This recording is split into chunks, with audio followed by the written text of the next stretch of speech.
Will Cody Rhodes be the Rock's champion? That's one of the big question points going in to the Elimination Chamber this Saturday. Of course, The Rock has announced he will be at the show and wants the answer from one Cody Rhodes. And of course, well, that could lead to implications of what we could have for the rest of the match card. Of course, we have the men's Elimination Chamber match. The winner will be facing Cody Rhodes at WrestleMania. We've got John Cena, CM Punk, Drew McIntyre, Seth Freakin Rollins, Logan Paul, and Damian Priest. We've also got a tag team match, Tiffy and Trish time. Trish and Tiffy time? I don't know which way better it goes, but then we're facing Nia Jax and Candice LaRae.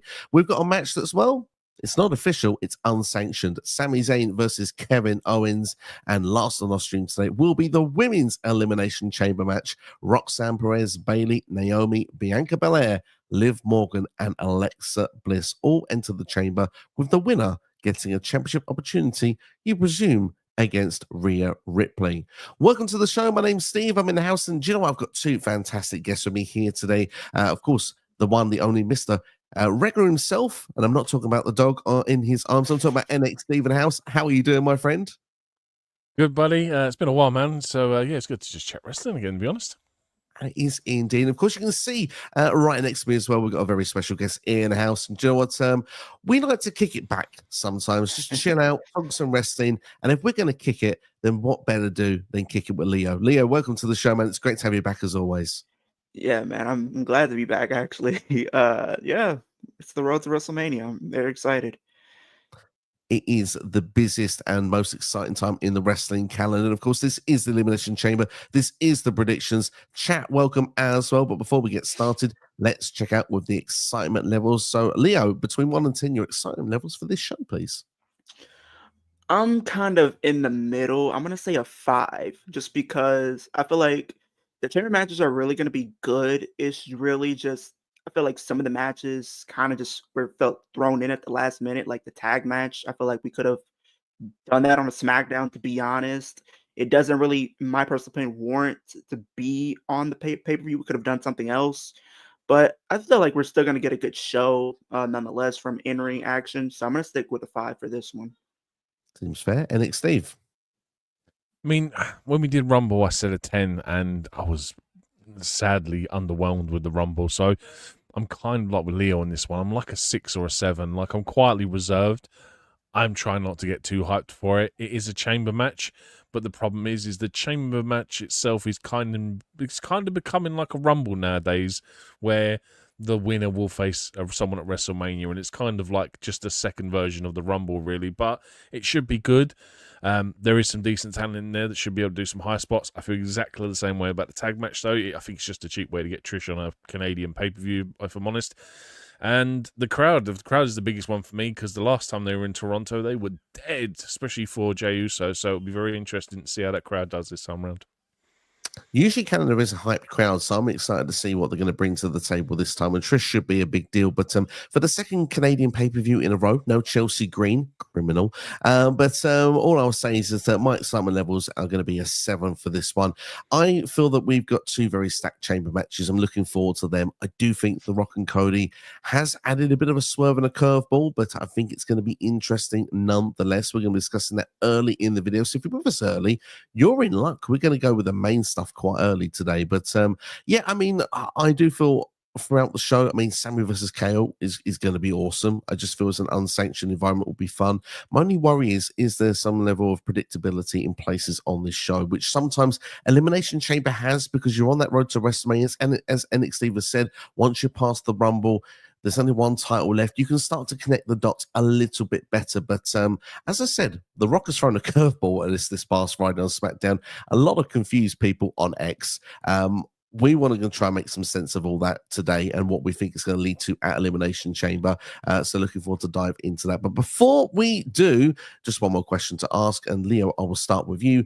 Match you are most looking forward to?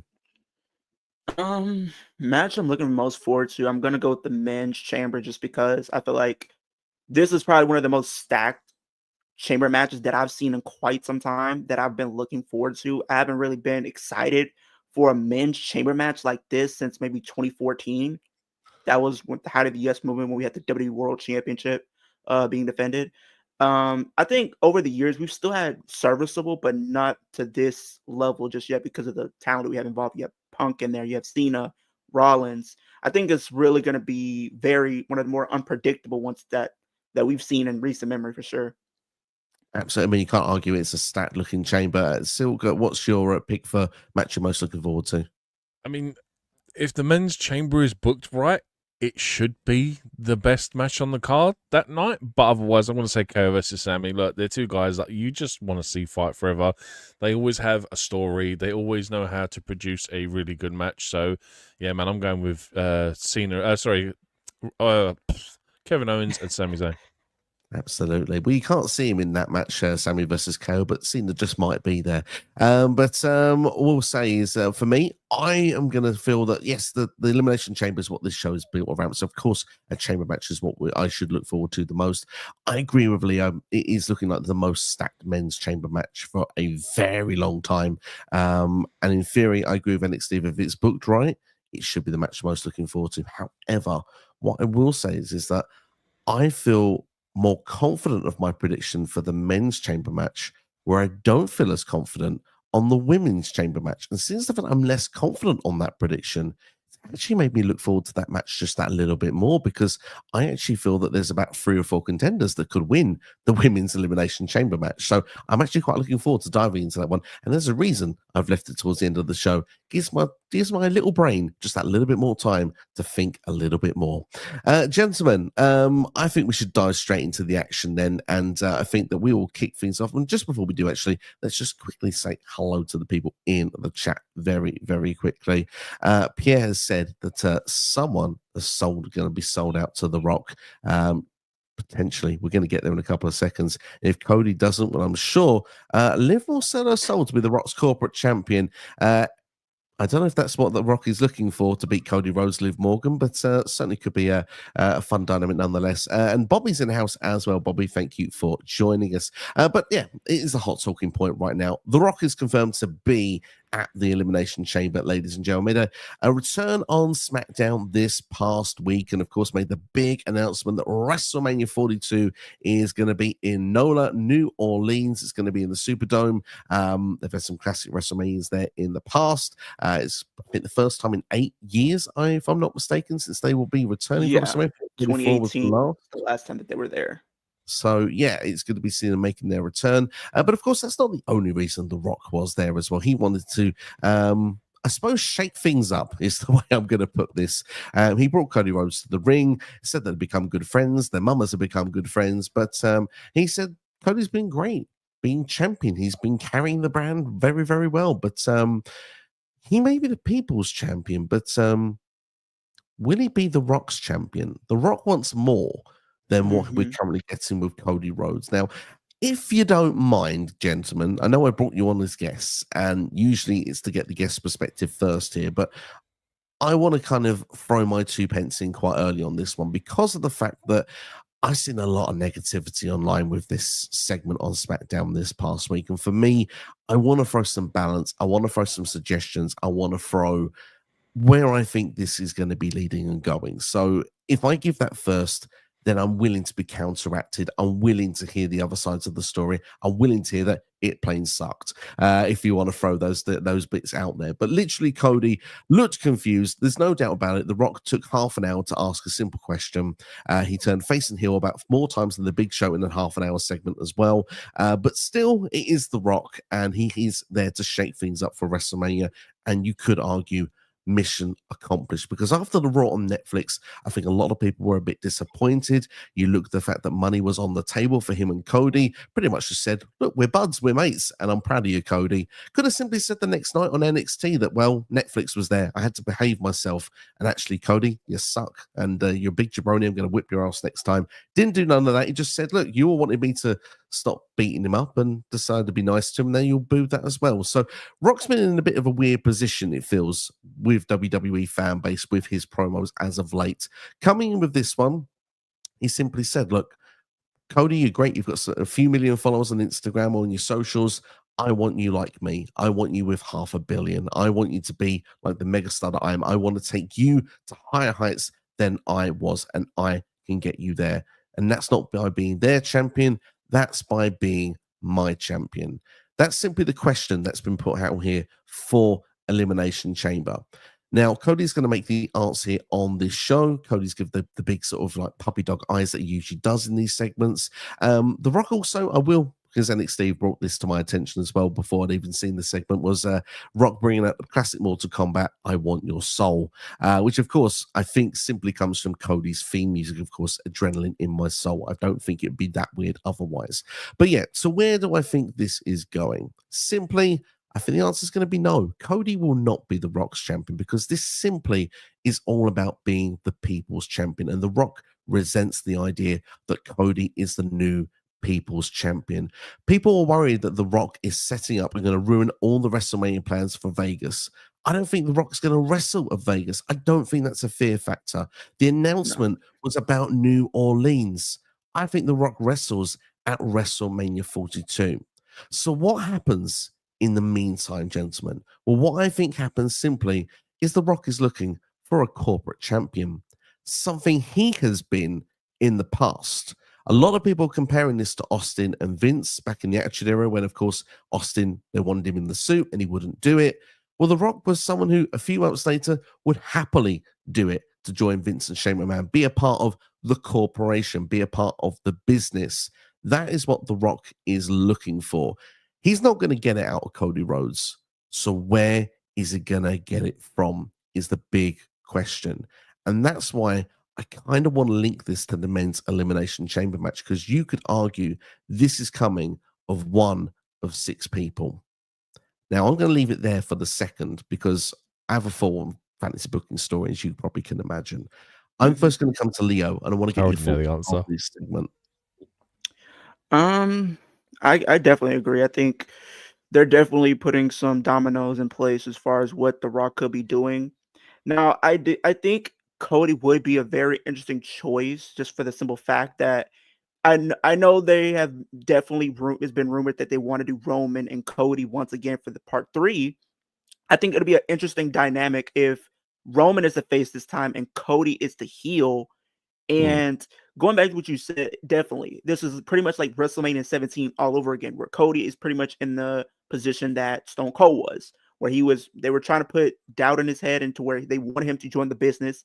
You could even say, even recently, it seems like they're doing similar to what they did, I want to say 2015, when Triple H was trying to get Roman Reigns to sell out and join the Authority and be their champion. I can see something along the lines of that happening with Cody, even if it doesn't happen at Elimination Chamber, but if they can continue to keep teasing it, I can see him finally snapping at WrestleMania, and then that's how he retains the championship, and then you end the show in a very shocking way. Now people want to tune into SmackDown the following week because it's like, what does Cody have to say for himself? Why did he join everything that he's been going against for years? I think if you look at Cody Rhodes right now, the way he carries himself like a company man, with always wearing the suits every single week, and him pretty much being the poster boy for the company. The way he talks in interviews, he pretty much talks like a person that really would be a company guy, would be in something that, The Rock would want. So I feel like it could happen, but it's really how they get to it. There are other people, like you said, that's in the chamber. There is a guy that I am thinking of, but I will say that for the chamber match itself, but I think it can really, really work, and I think it's going to be something that people do not expect. Exactly. I'm hoping we're thinking the same lines, because there are a few people in that chamber that would work quite well as a corporate guy. Maybe one or two might have already done it in the past. NXT, your thoughts of the rambling Rock, let's say, on SmackDown this past week with Cody. I mean, I text you after you'd watched it, and I kind of said that this story's kind of irrelevant now. Like, they've dropped the ball with it when they did the whole Raw on Netflix debut, and this promo really didn't do a lot for me in terms of helping, because it's essentially a promo of 2 halves. The first half is announcing where WrestleMania 42 is going to be announced, and then the second half of this story beat. I don't think The Rock necessarily needed to announce WrestleMania, and we could have just had the Cody segment. It probably would have worked out a little bit better and would have made it a little bit more interesting. In terms of look, we've all been on the internet for the last week and we've seen theories and stuff like that. I personally don't think Cody is going to turn heel. He is pretty much John Cena's replacement, and although we wanted John Cena to turn heel forever, it never happened. I mean, Cody's at the minute, he's that guy at the minute. He's the poster boy. He's the one the kids all look up to. And look, this ain't no Hogan going to WCW. I just can't see it happening, man. So I'm thinking there's someone else in that chamber that will be the Rock's corporate champion, because I just don't think it's going to be Cody Rhodes, mate. No. And the thing is, ultimately, if The Rock can't get Cody, he'll get someone else. I don't think it's going to be Liv Morgan that was suggested in the comments, but I think that's a nice way then for us to segue over a little bit, because obviously we do have a men's elimination chamber match. So who might it be? Who? We've got Damian Priest, we've got Logan Paul, we have Seth freaking Rollins, we've got Drew McIntyre, we've got CM Punk, and we've got John Cena. I'm looking forward to diving into this, because simply this ain't just about who's winning an elimination chamber match anymore. This is about who could be the corporate champion, because we've finally got a storyline going into WrestleMania here, because ultimately this person may not be the corporate choice straight away. This might be something that The Rock can play around with in the background between now and WrestleMania. So just to quickly start off with, things that The Rock was looking for was to really help the social media boost of someone like Cody Rhodes. Now, I'm not suggesting this is the guy, but I mean, Logan Paul would fit that profile quite well. He has quite a million followers on the social media platform. He's improving in the ring. He wouldn't be my choice for this spot, certainly not for a WrestleMania main event. But obviously, when you have the likes of Netflix outside, you're trying to get outsiders that don't usually watch the WWE product. I think it would upset a lot of the hardcore wrestling fan base. So he's someone I'm going to rule out. However, I do think he would naturally be fun. Can I stick my 2 cents in quickly, because I actually think Logan Paul is the one. You think he is? I don't. If you want a reason or a way or an excuse to get a world championship on Logan Paul, you have him be endorsed by The Rock and you make him The Rock's corporate champion. The rest of these guys in this chamber match, there's no reason why half of them should even be in that position to be The Rock's corporate champion. Logan Paul is the only one that The Rock will back, and you literally just teased it. Social media influence. Dude, how many social media followers does Logan Paul have? He is essentially the next people's champion. This is how Logan Paul becomes a world champion in WWE in my eyes. I love that you've said that he's the next people's champion. I got 2 names that people aren't going to be thinking about. I've got 2 names as well. I have one stronger name. I have a second name. And yeah, it'll be interesting to see, Leo, if me and you match that a bit later on. But Yeah. I think the Logan Paul one is interesting because, I mean, like you just said, Nick Steve, like in a way that's almost, it would fit the final boss character right now, because arguably that's what he is. He's almost like someone he's definitely had too much tequila before he enters a party, because he's face bombing, he's heel the next minute, and he's all over the show. And it's kind of like almost, well, I think I know what the people want, but actually The Rock's out of touch with that. He doesn't know what the people want. So the fact to have Logan Paul, that actually would be quite fun in its own way. But I'm going to say I don't think that's the case. But I love the fact that you do, because it means that we have different opinions. So I think that's cool. I'm just going to add quickly, look this. Look, I mean, I've already said basically everything that I need to really say about it. Look, Logan Paul, we've said for ages, this guy will inevitably at some point be a WWE champion at some point, and he's so hated by the wrestling fan base. And if you want to make him a world champion, he needs to be top heel. How do you make him top heel? You have arguably the biggest heel in the last couple of years endorse the guy and put him behind him as this is my guy, this is my people's champion. Because inevitably at some point he'll get a face turn out of it and the crowd will love him for it. And I think ultimately the end goal is to get Logan Paul over as a babyface. And do you know what? You make good arguments for it, and I'll give you that. I will give you that. There's good. Yeah. He makes more sense than some of the other people do in this chamber.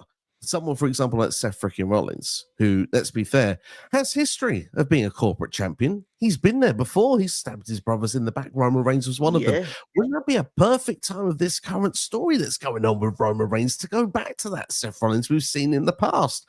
However, his social media following isn't quite there. His wardrobe is interesting enough. Not quite as it's more interesting than The Rock's, to be fair, at this point. But I don't see Seth being the guy that they would choose, even though I think that a heel turn for Seth is pretty much nailed on in this 2025 period.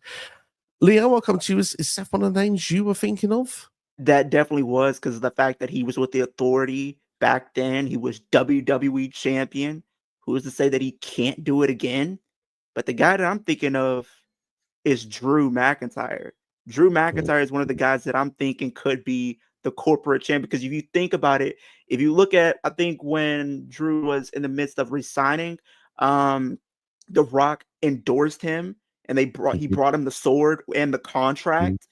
Maybe there is something behind the scenes that we don't know. I feel like Drew, he's on SmackDown, and so it makes sense. He's a guy that's on SmackDown. He wants to become WWE champion, and I've been saying it for a while now. If anybody's going to take that title from Cody, it should be Drew. And I think Drew having the backing of, The Rock would be cool. And if you got to think about it, when he first came in, he was the chosen one. He was endorsed back then by Vince McMahon. And think about years and years on, he's endorsed by The Rock, wanting him to be the guy. So he's pretty much the chosen one, but he's more vicious. He's more calculated. I think this is going to be the Drew McIntyre that I think people want to see. And I'm all for it. I think Drew should be the guy that should realistically be the one to be, The Rock's champion. I love this, and do you know why I love this in particular? You mentioned really the sword part there. The sword part is genius, because that is something that's happened that can easily play into. Drew actually made a comment the second The Rock was on SmackDown last week as well, and social media was on the lines. You just cannot escape this bloodline vortex. It's almost to the point as well, if you can't beat them, join them, be the face of them. You know what I mean? Be obviously not the tribal chief. We're not going that sort of level, Right. but we're seeing to the point. He, like you said, The Rock's embracing him as the champion, as the face of the company, because ultimately The Rock is looking for a brother. He's not looking for a cousin. He's tried that with Roman last year. It didn't quite work out. So he's looking for a brother. Even with the Seth Rollins thing, if it was Seth Rollins, he joined, it'd be kind of similar to what happened with Roman. I mean, Roman could be the guy that's going through the Authority all over again, but now as a face, and people are really behind him now compared to back then. He has to go through his brother, and this can lead to him facing The Rock next year. I think that's the ultimate goal that we're trying to get to. First, he has to go through, his brother, because that's a really big match in itself, because now it doesn't need a title. But then at the same time, with the history that they have from the Shield, and with their history, we know Roman's biggest test is Seth Rollins, because he can never seem to beat Seth Rollins. He's always gotten the upper hand on Roman from a physical perspective and a mental standpoint as well. So I think now he has to overcome that, and then overcome the rest of the bloodline and The Rock. I think that's a really interesting, compelling story to tell going into WrestleMania next year. Absolutely. I would not disagree with that one bit. One person it's not going to be, so we'll keep it short. Damian Priest, bless him. Nope. I'm sorry. No. I'm a big fan of Priest. I really like him, but no. The only thing that would make sense of this, and it makes no sense at all, it's the shock value, and it's to keep him politely relevant, because he's moved to SmackDown. He's lukewarm right now. It's fading away with the far too long Judgment Day feud. Moved to SmackDown. It just random tag teams with Braun Strowman every week. I don't know. I'm not feeling the Priest currently in 2025. I feel a heel turn would do him a favor at this particular moment, but I don't see it being aligned with The Rock as the corporate champion. I just feel that it would be just, I don't know, it just wouldn't connect the dots to the things that The Rock is actually looking for either. It's just a dude that's bigger than Cody that can beat him up. So, and I don't see Priest winning the Chamber either. Yeah. Steve, anything sorry, to I'm just currently looking at roster. Just to go back to the Drew McIntyre thing, dude, Leo, you make a hell of a load of really good points. But you did say one key word there, and that one key word is bloodline. And like, for a guy that's being screwed over so much, and like he is, like, him and Kevin are in the same sort of position at the minute. Two guys that have really been screwed over by the authority, and it's kind of like, I don't know, like this is almost the same as if could you see Kevin Owens becoming the Rock's champion? And I'm kind of like, I can see why Drew would, but like I'm trying to think of it, and I'm like, I can't see it happening, man. Like I like it, you've sold me on it, but I still don't like it. Well, I'll tell you what. Now's my turn to jump in because there's only two names left, and they're my two. I'm going to go with the one I think first would make the most sense, and also my prediction to win. But also the second one makes a good argument as well. I think John Cena is winning this men's elimination chamber match. I do think that John Cena makes the most sense to become the corporate champion because John Cena has returned to WWE once the farewell tour has done the whole schmoozing thing of putting himself in the Rumble. Maybe I can win it. Maybe I can get there. And he believed his own hype too much to the point that he got eliminated and lost to Jey Uso in the final two. He was shocked. He embraced Jey, but then when he went backstage, he said, I don't need to qualify for this elimination chamber. We need to remember that he's the only person of both chamber matches to not qualify because he's done it there on merit. He's been with the company for 23 years and he's called his shot. He is the guy that said it's best for business that I'm in that main event of WrestleMania. Again, business. He's not there for because I want to be. He's feeding his own ego. But the more he feeds his own ego, he is realizing he ain't won a match in a singles capacity since 2018. It's a long time. He cannot hang anymore with people. And he's going to slowly realize this because when he actually gets to the point he realizes he can't get the job done in the WrestleMania main event, what does John do? Does he get to the point where he is tempted to perhaps, I don't know, do a low blow? Will he do whatever it takes? Will he do this farewell tour and not win a 17th world title and be happy to go into the sunset? I'm not so sure. I think Cena wins this chamber, but this is what I'm going to suggest. I think Cena doesn't eliminate everybody in this chamber. Like kind of people would say it makes sense that, you know, the winner of the chamber gets it. I think he gets like a lucky way of winning this. He eliminates no one until the end. And it's a case of that you can see in this match, people cancel each other out. For example, Priest and McIntyre currently do have something technically going on. So they could have something where they cancel each other out in the chamber. Seth and Punk are arguably the most likely last two in the match. And if Rollins is eliminated first, you would not be surprised to see Rollins cost Punk that position. Therefore, John Cena gets the main event and it builds to Rollins, Punk, and Roman, technically for WrestleMania's triple threat match. I think that's what's going to happen. So Cena technically flukes his way through the Elimination Chamber to get to this point. And I think this is when then The Rock can say, actually, you can be my guy. Do you know why? Because you've done this before. You were the face of WWE. We don't need to sort of build you up. You're already there. You're a guy that's in Hollywood. You do movies like I do. Your social media following is like mine. And John Cena is just getting more and more desperate to get the job done. And I think to the point that like it will be like a WrestleMania X7 moment where you see actually John Cena sides with the devil like Austin did for that moment because he can't do it on his own. Rock is desperate for Cody to lose. It just fits the symmetry.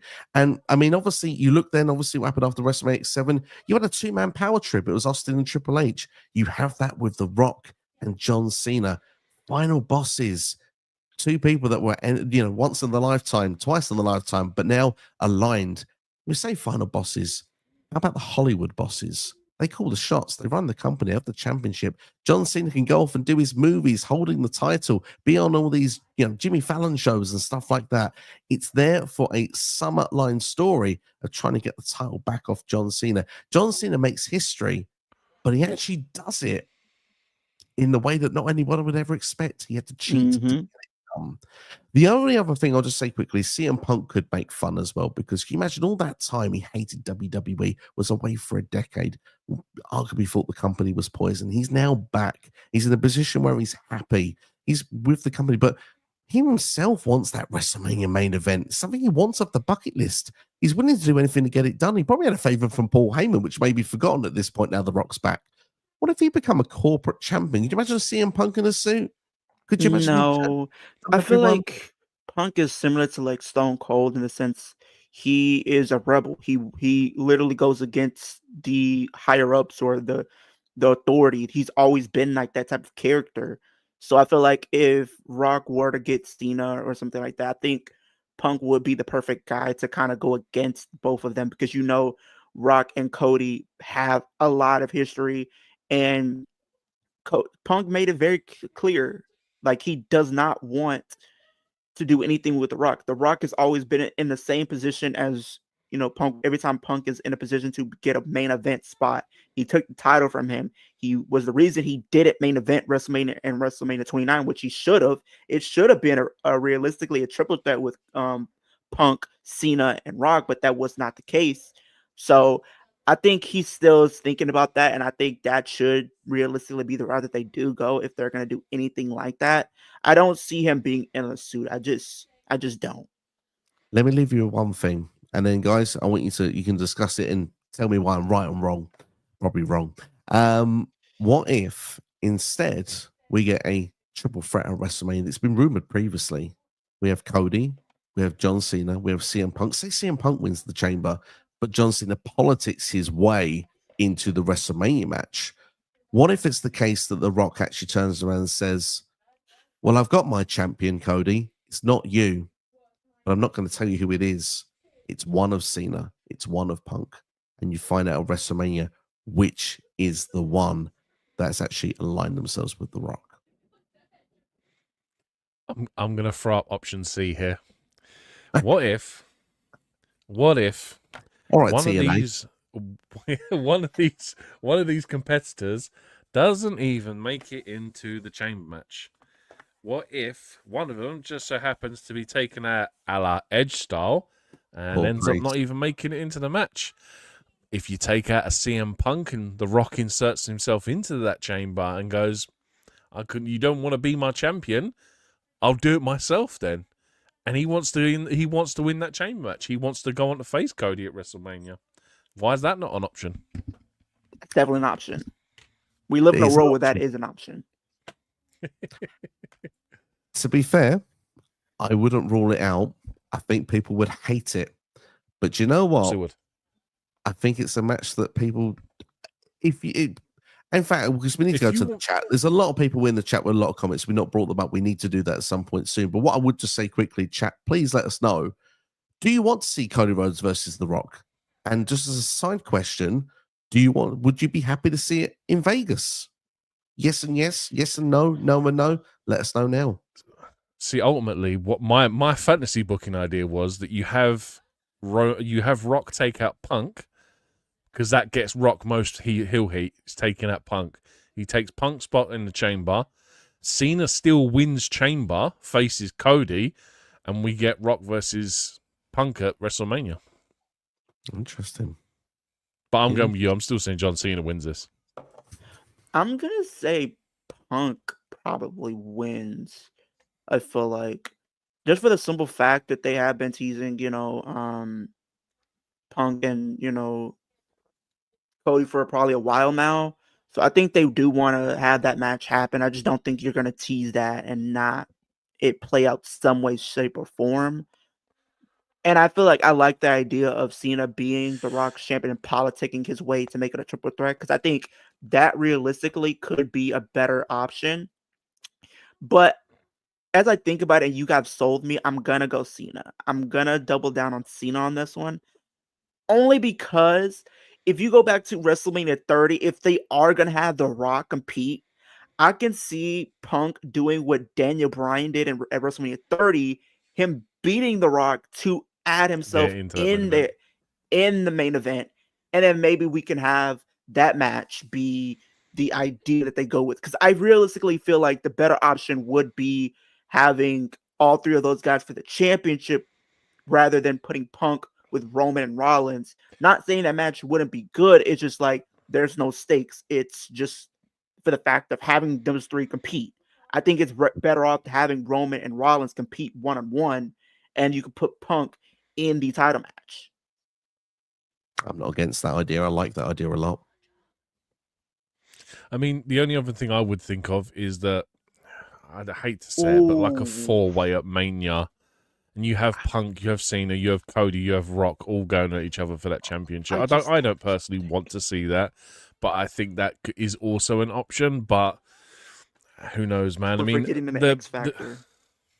Oh, go on, this will be funny then. Go on, Leo. What's the X Factor? And don't say X-Pac.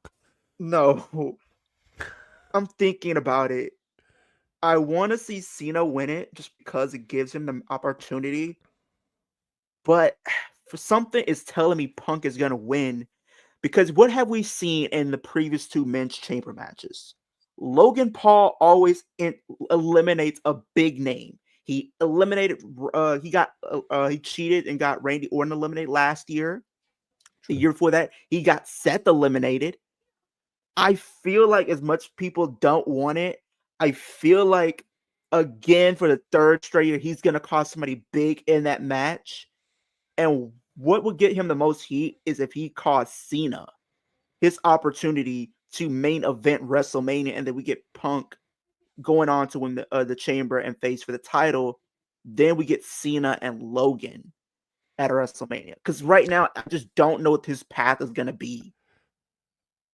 I just really don't want to see a Logan Paul John Cena I don't match, either. I've got But a feeling that feel would like be the biggest puller dog he's ever. been doing that for the past few years, though.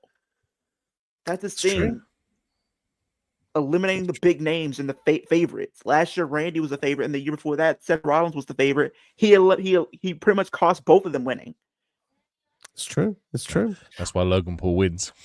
Yeah. Right then, gents. I've loved this. This has been a great call. This has flown by, this 36 minutes for me. Final answer then. Who wins the chamber? And do they become the corporate champion? So NXT, I'm going Cena. pretty much answered it. I'm going to go John Cena, but I don't think he becomes corporate champion. I think that's a story that will continue on into like SummerSlam or something like that. Fair enough. Leo. I'm going to go Cena. I think Cena makes the most sense, considering that they have been talking about doing Cena and Cody for a while now, since like the end of last year or so. I think that's the match that they're going to go with. I don't think he's going to be the corporate champion, but I would not be surprised if he is the corporate champion and being desperate to win that 17th World Championship. I will only take corporate champion Cena if he comes out as NWO Cena. Well, brother. To finish the point off, WWE don't have in their records the moment that Hogan turned heel in their books. That's a WCW thing. They may own it under their footage rights, but they didn't do that trick. When they tried to do it with Austin, it didn't work. To do it with Cena would be like doing Hogan. And like you just mentioned, NWO comparison, it's the closest thing they can do to it. And have like him aligned with The Rock, for example, even if you don't do that story for longer than SummerSlam, for example, I don't think this, the thing that I struggle with is that I don't see Cena leaving his last match as a heel. I think he'll turn back babyface at some point along the reign. So this only has to be a short-term thing. It has to be like a WrestleMania, the SummerSlam gig. And then by SummerSlam, something changes. He goes back to being a face. And afterwards, he finishes the year off and with people happy to see him. And he's done his big storyline. But, I mean, like, you had like Hogan, Hall, and Nash. That was like the big time deals for WCW. To have like a Cena and Rock aligned together, that is a true 2-man power trip. That's big. So I'm going to say yes, Cena wins, and I'm going to say that Cena is going to be the corporate champion, because I don't think it starts that way. I think they're so good at politics anyway, Cody and John Cena. They'll politic each other of who's going to be the bad guy going into this match, and they'll make people boo the other person or second doubt the other person on the road to Mania anyway. I just think that John Cena's desperation is going to get too much for him. My point is, though, is that Hulk Hogan, Punk, no, not even Punk, Cody, Cena. Look, the match itself doesn't need a heel, but I think if you're going to make someone a heel, Cody actually kind of makes more sense, because everyone wants John to win that championship. So turning Cody as the corporate champion in terms of WrestleMania kind of makes the most sense. See, the only reason it doesn't for me is because of the fact that I think there's still money on the table for a Cody Rock match. Even though The Rock has done his best to sabotage that in the last 3 months, I do feel that there is still, if you find a way to make a match happen between those two, you've only got to play the footage from last year and people can get hyped up again. You start doing the things that they were doing last year again, people will be back into it. I don't, even though it's hard to ignore what's happened early this year, a lot of people can put it under the carpet if you're giving good stuff moving forward. But it's all about that payoff. And that's the thing with all of this. It's all about, we've speculated for a lot of fun for nearly 40 minutes, but it's about a payoff. Can WWE deliver? And that's going to be the big question. And it starts with the Chamber. But the thing is now, the Chamber's got a lot more interested because now we're thinking whoever's going to win this is going to be corporate. They may not be, so time will tell. But let's see what the chat's got to say quickly, because they've been very patient. And thank you all for being so patient with your comments and everything. And do hit the like button if you're enjoying the video so far. Bobby's saying that John Cena is his pick to win. Also asking if The Rock will do a match this year or next year. Well, it depends, really. If he does throw himself in that chamber and wins it, it could be this year, Bobby. But I've suggested, I think it's WrestleMania 42 in New Orleans. The Rock versus Cody Rhodes, I think, will be the main event. Leo, when do you reckon The Rock next wrestles a match? I'd say WrestleMania 42. The earliest, maybe SummerSlam. I like that. I Yeah, like I'd that. agree with that. And it's Steve. Yeah, I'd agree with that.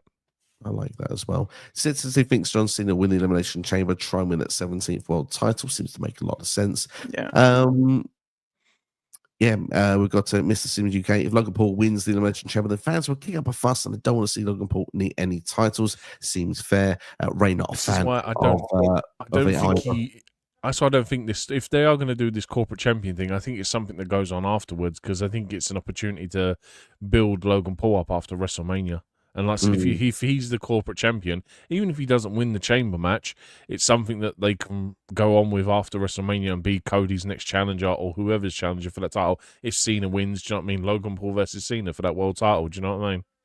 We'll have to wait and see how it'll go on, but it'd be interesting nonetheless. I don't see John Cena turning heel. I see John Cena being a babyface until he retires, says Roy there. Yeah. Jonesy's in the house. Thanks for joining us, Jonesy. He's giving his prediction for the women's chamber match. We'll be given ours later, but he thinks Bianca is winning. Bobby has said that Cody Rhodes versus John Cena would be a nice match for WrestleMania since it's John Cena's last WrestleMania. Kind of agree. It feels like the biggest match on the table for John Cena for me, this one. Yeah, agreed. Agreed. I think that's the most likely match. Logical match. Jonesy thinks that John Cena needs to be screwed out of the win for the chamber, bringing in Logan Paul. I can see it happening. It could happen. It could happen. Cody versus Rock. No, thank you. It's lost steam since the Netflix Raw Night promo. The Rock destroyed the past 2 minutes with his promo. So Jonesy no longer interested. Wesley in house says that John Cena is going to go corporate. Loving that prediction there. Share with the same one there. Bobby says, how can we save Cody Rhodes versus The Rock for next year WrestleMania? Simple. The Rock doesn't wrestle this year's WrestleMania. You do all the corporate champion stuff this year, and then when that all falls apart, especially if it's John Cena who retires at the end of the year, it only leaves The Rock left. You could do Rock versus Cody next year at Mania. Look, like Jonesy just said, the build for that match itself is kind of flat at the minute, and I think if they tried beating a dead horse and pushing that out till Mania next year, that's really grasping at straws. That's why I think if they were going to do it, it would be SummerSlam this year. There's no way that match goes to WrestleMania, because it's just lost all its heat and all its momentum at the minute. And what are they going to do to try and bring life back into that story mode? Because there's only so many times The Rock can beat him down outside on a public street and make him bleed in the rain. And do you know what I mean? What does The Rock have to do next? Do you know what I mean? Yeah, well, he needs to go back to that direction at least. I mean, that was the stuff that got it over. I mean, everyone was hating The Rock this time last year as well, and then all of a sudden we had one of the best builds to WrestleMania ever. It was confusing as hell on the way going there, but we got there, and let's be fair, I think a lot of people were happy at the end of it. Yeah, I know what you mean. We'll see. Sid's asking, are we happy to see Trish Stratus wrestle again? Leo, I'll start with you. absolutely. I mean, she's one of the trailblazers in the women's division. I think every time she comes back, she's always giving something special or something interesting that we can sink our teeth into.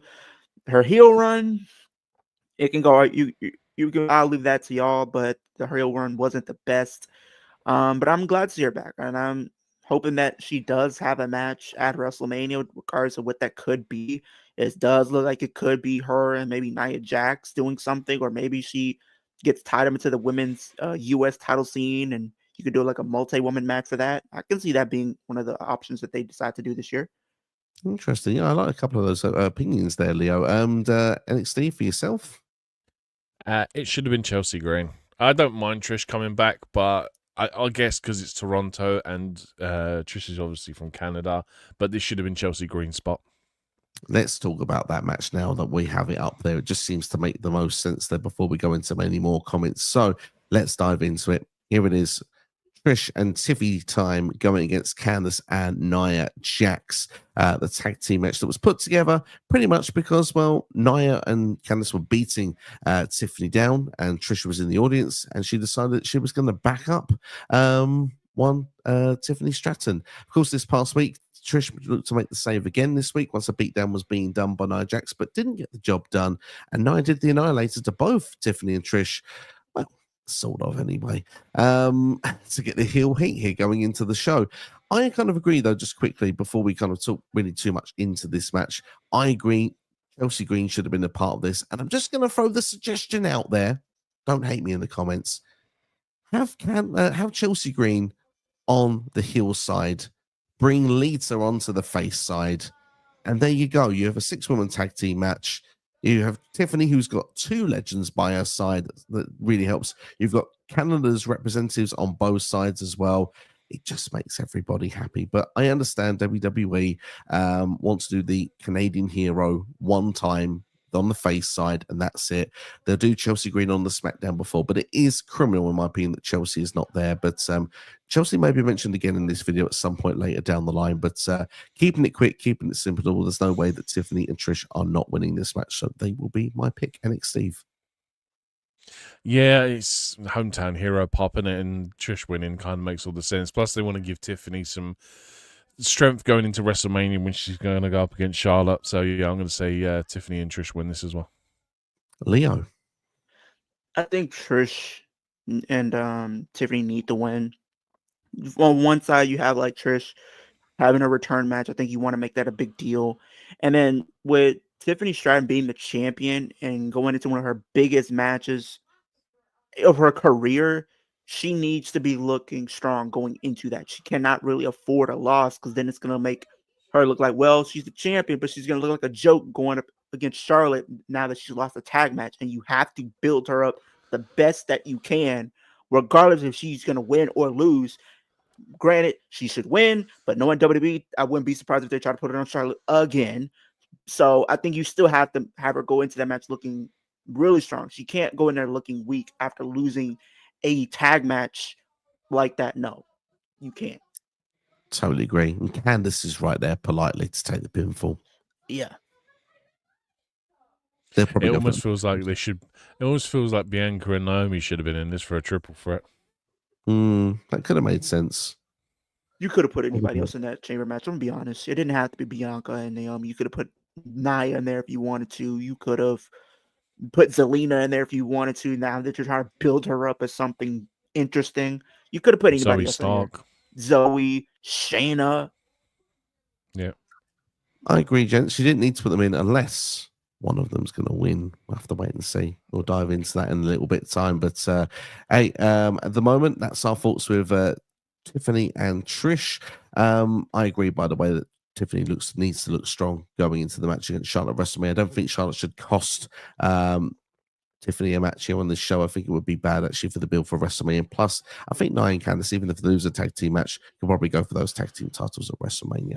Anyway, let's go into the comments. Kai in house. Kai says don't want to see any Logan Paul match in the future. Looks like Logan Paul is doing pretty good as a heel. No one wants to see him, but I'm pretty sure it's go away heat. Josie says, what does Drew do at Mania? I just hope it's not against LA Knight. Poor LA Knight getting a bit of the bit of shame there. You know, somebody brought up an idea, and I know people have been saying Aleister Black. Some people were saying maybe Aleister Black joins the Judgment. I think that might be more likely. But what if Drew is in the same position as Seth from WrestleMania 38, where he does like open challenge and Aleister Black is his opponent? I think that'd be a really big deal right there. Or if they're doing a U.S. title ladder match, maybe put him in there because that's one of the titles that he has not yet held. Interesting. I love the Aleister Black idea. I think that'd be a great way to bring him back in. And actually would answer one of George's later questions of how to bring Aleister Black back into WWE. So that certainly would be a way to do it, Nick, Steve. Yeah, definitely. I mean, look, Dominic Mysterio is teasing a new member for the Judgment Day. Hopefully it's not like, I don't know, Chavo Guerrero or someone, and it needs to be someone along the lines of like Aleister Black, but you never know with how they book the Judgment Day. In terms of Drew, dude, the only other thing I could think, but it's not really going to work because he's on the opposite show now, was he was inserted into that world title match with Jay and Gunter. And I think putting Drew in there gives that a bit more vavavoom in terms of match quality, if you know what I mean. Absolutely, yeah. I understand that. It's hard to know what Drew will do at Mania at this point, to be honest, because the road's not quite there for him. Damian looked like the path, but it doesn't look like that Drew was too keen on it. It doesn't look like fans are too keen on it either. We'll see after the chamber if that still will or will not be the case. Jones is saying with reference to The Rock, he would like to see it be like Mr. Perfect at SummerSlam 1992, a mystery of whose corner will The Rock be in, which would make a lot of sense if you had a triple threat match at your main event for WrestleMania. But then what is the whole Paul Heyman favor thing then? What is that? Is that something that doesn't actually play off at Mania, or is that something that plays off much later down the line? Who knows, man? It's hard to know at this point. It's hard to know. I thought it was the WrestleMania main event for night one. Is this going to be like the safety deposit box that Shane was trying to get access to with Vince, and then we never heard anything about it ever again? Is this just going to be something that WWE is going to make you forget about this whole rivalry? Thank The Rock. If he's changed the plans for WrestleMania, you can thank The Rock. That's all I can say. I better thank Trish, but we'll thank The Rock. Anyway, Sid says LA Knight said he feared losing momentum in WWE after CM Punk and Randy Orton's return. Everyone's still a chance, yeah, but you would argue there's a bit of momentum that's gone recently from LA Knight. Yeah, I would think that. But don't get me wrong, a Money in the Bank win would easily push him back up again.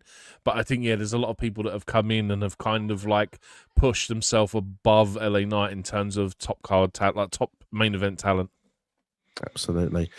Jones is not a fan of Cena versus Cody. I can say that from having chats with him offline. He said those baby faces are so dull, it needs drama and twists added. See, we've discussed, me, yourself, and then Steve Leo, multiple times on this channel that this is a match we need to see happen because both are perfect politicians. They'll bring things out to the open, to the public eye, that will get people questioning whether who is really the good guy and who's really the bad guy in the scenario. Mm-hmm. I think for that reason, that makes it quite an interesting storyline of will one turn heel, will one not turn heel, but they can blur the lines and make you question everything on the road to WrestleMania. Does a Cody versus Cena match intrigue you, or do you find it a bit dull?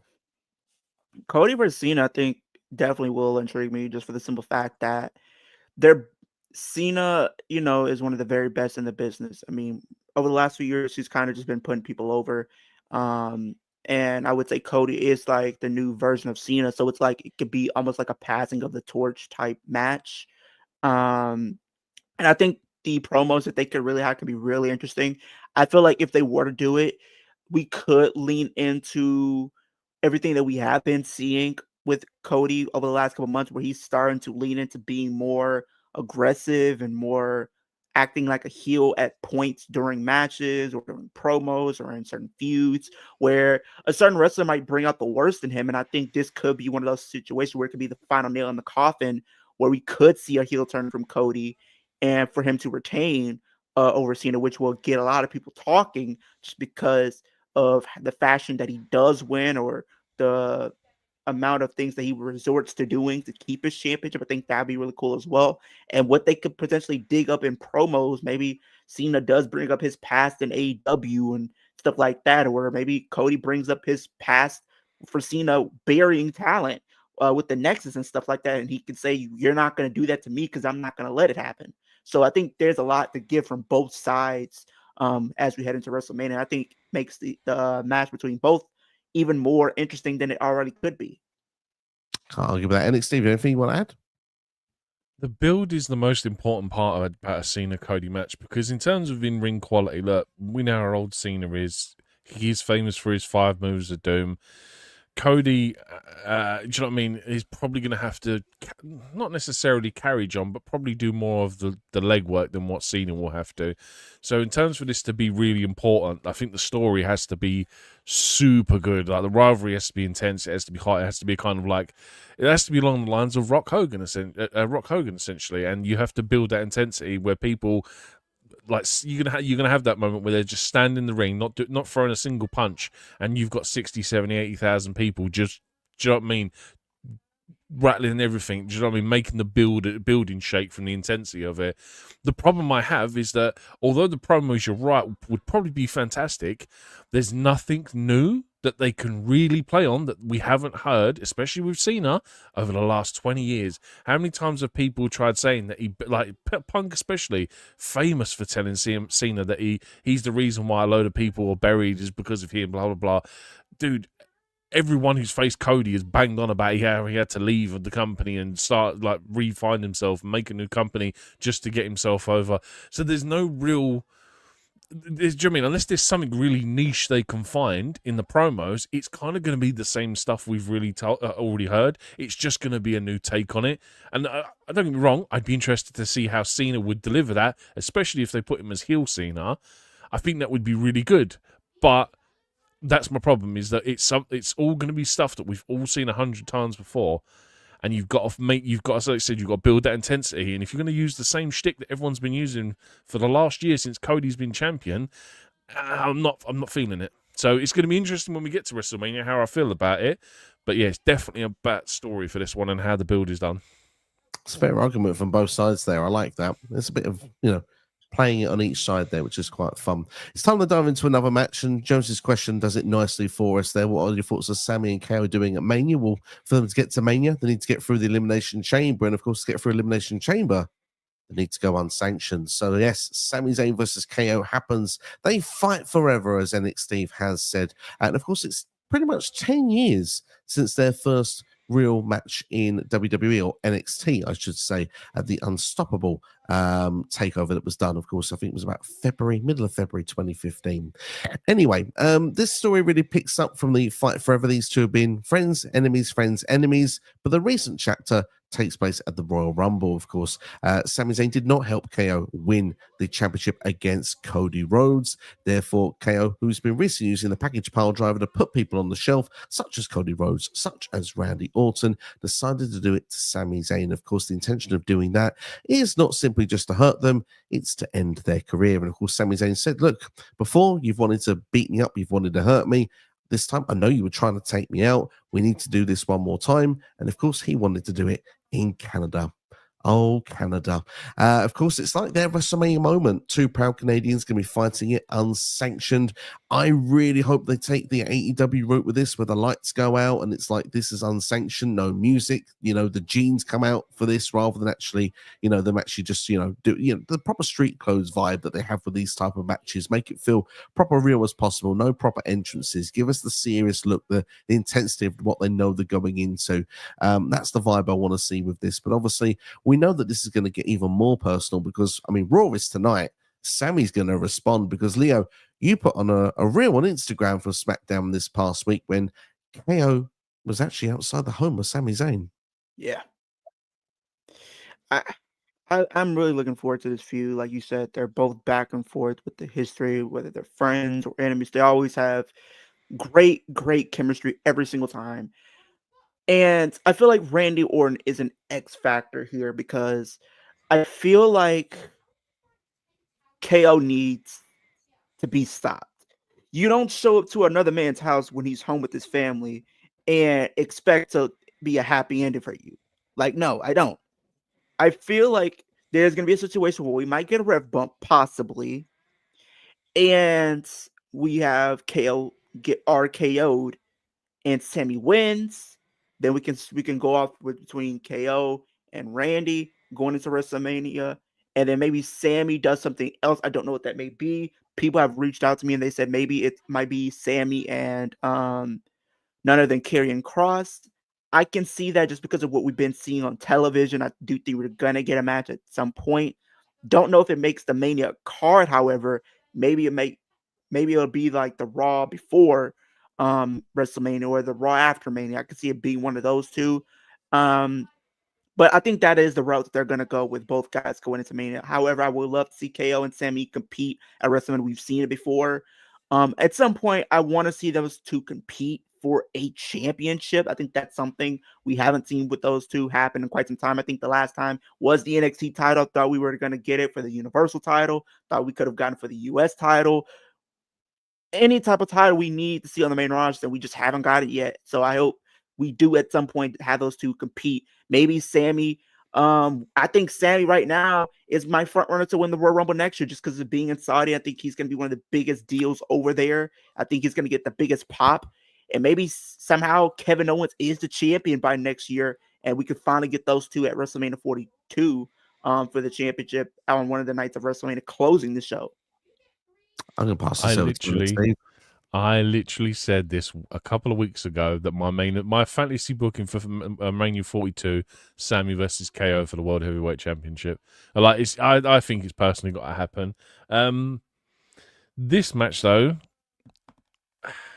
going to be really interesting. I think someone has to get blood, and if I'm fantasy booking this, I'm going WrestleMania 13. I'm going Brett versus Austin.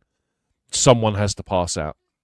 I don't reckon this should be decided by a pinfall. I think someone has to pass out from loss of blood or something. I think they have to be really creative of how this story finishes, because ultimately, depending on who wins, I don't think should be on the Mania card. And I think that's like, as much as it sucks, you can't put everyone on the Mania card anyway. And I think you need to use this as an option or an ability to write one of these two off of the Mania card, to come back after WrestleMania and have them do a whole new story, whatever. But, like I said, it is KO versus Sami. These dudes have been fighting for the last 15, 16, 17, 18, however many years now. These two know how to put on killer matches. It's going to be in Toronto. It's going to be in front of a hometown crowd. You're going to have possibly a very split crowd as well, because, half of them love Sami, but it is KO at the end of the day. This is going to be the most anticipated match of the night in terms of crowd response, because I think the crowd are going to lap this up. And I genuinely think it's my most looked forward to one, just because if this is done right, this can set up KO and Sami for the next year to that build at WrestleMania 42, where they inevitably face each other night one main event at WrestleMania 42. Or if it's done correctly, night two, however. Love it. I love all of that. I love what both of you have said. I agree with the idea of what Leo said. I think that this is a good spot for Randy Orton to finally make that return. He's had some time off, and I think that KO versus Randy is going to be the WrestleMania direction. I can see the idea of NXT saying there being blood involved, for example. I think would be a nice touch. I think Sami, for example, should be blooded, should be battered, should be a point that he's, we've seen these awful clips from like Ring of Honor, what Kevin Steen did to El Generico, and we don't see El Generico anymore. Whatever happened to that guy?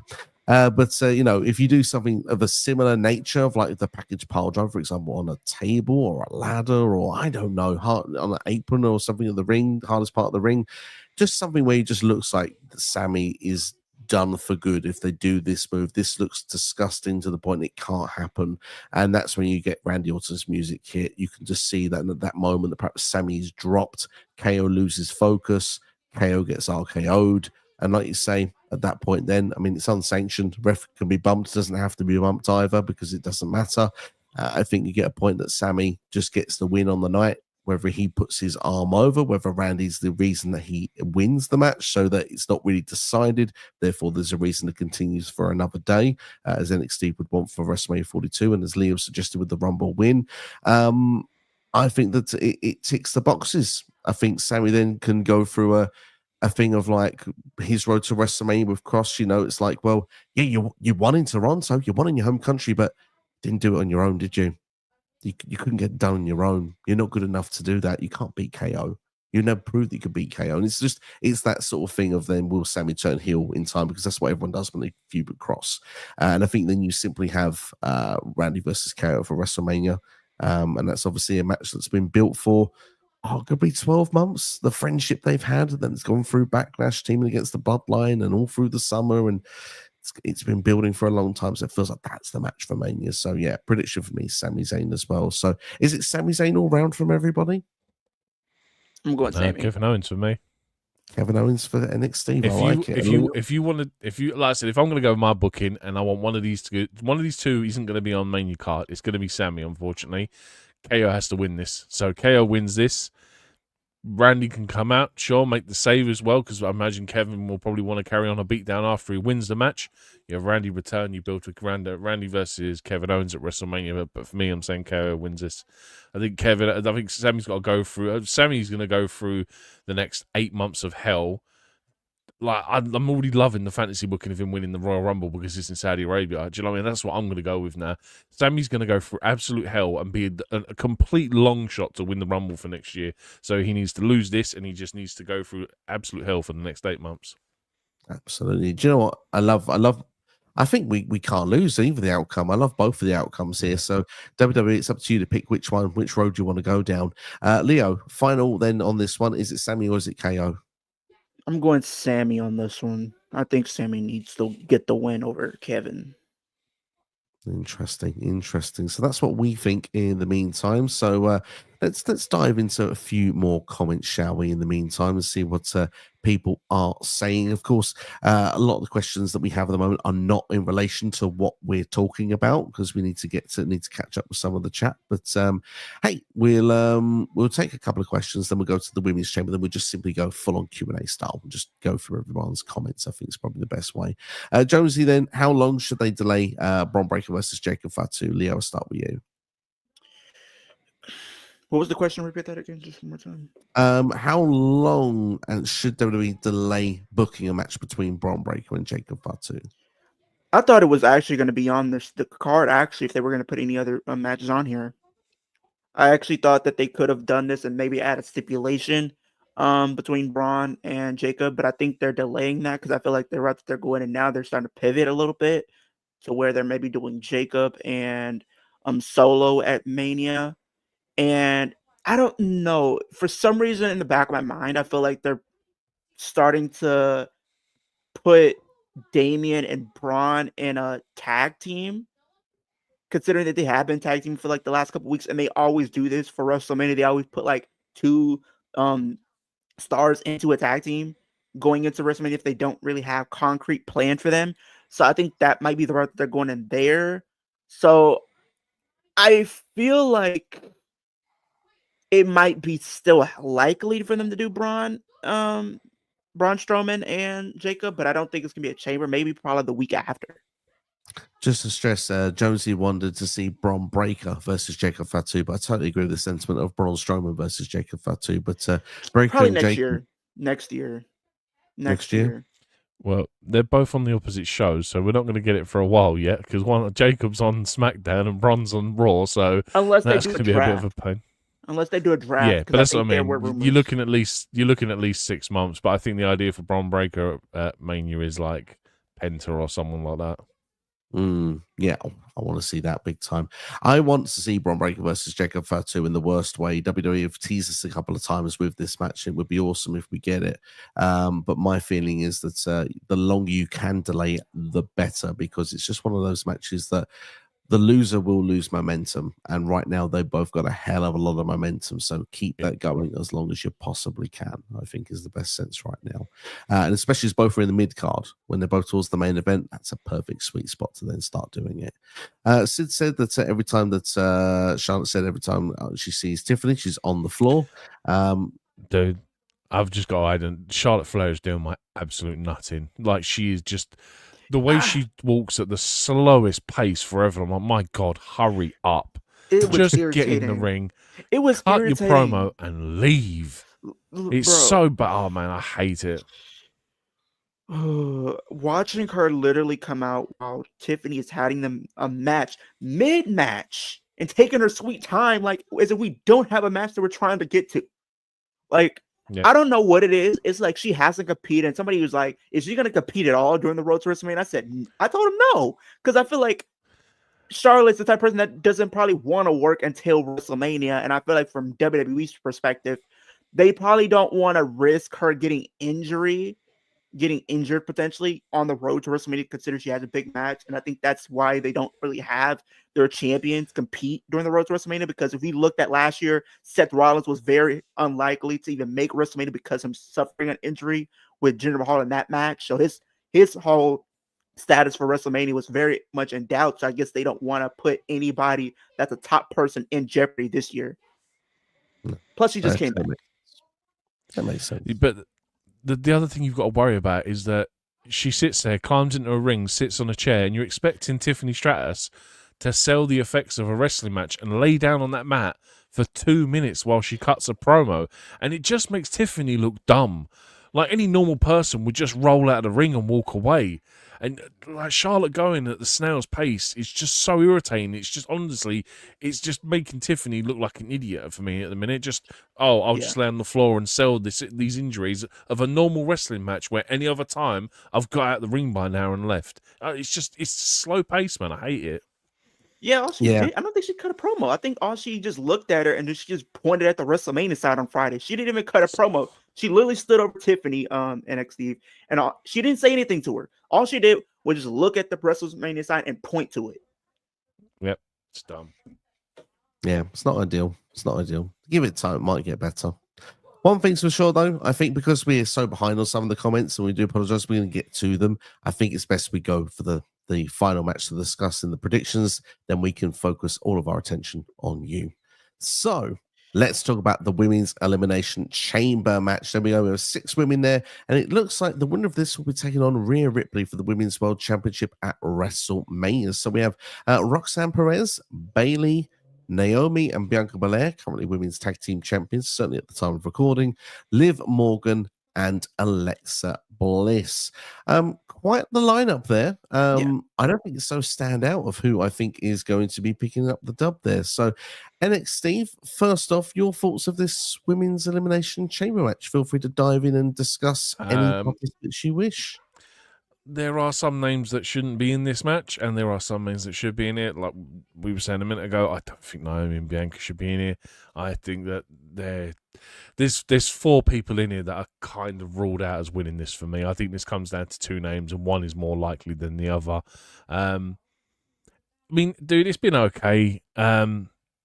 This is what I was saying at the start of the show, though, with the chamber match. It's kind of just, it's just this thing we do to decide whoever's going to face the champion at WrestleMania.